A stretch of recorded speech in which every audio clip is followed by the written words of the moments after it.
大家现在好，今天是我演说192。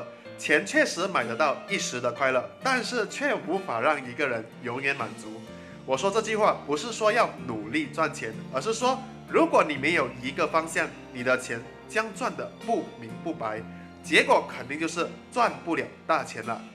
人的一生总有3个阶段：睡不醒、半梦半醒、完全清醒。这3个阶段，睡不醒的人会像无头苍蝇一般赚钱，看到前面有路就直冲，赚是赚得到吃饭的钱，但是不懂得控制，不明白钱花哪儿了。简单来说就是，当突然急用钱时，总是拿不出这笔钱来。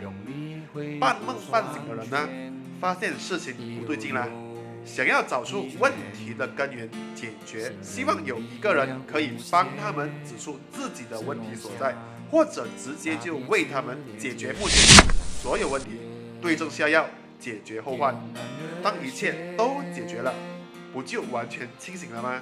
这个时候，一个人赚到了钱，这个速度一定是火箭般起飞，因为你一切的财富卡点都被抹去掉了。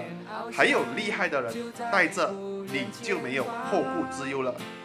当我们睡不醒时，我们看山是山，看水是水；当我们半梦半醒时，我们看山不是山，看水不是水。最后我们完全清醒了，我们看山还是山，看水还是水。这期视频有点深度，慢慢品尝吧。我们下次见，拜拜。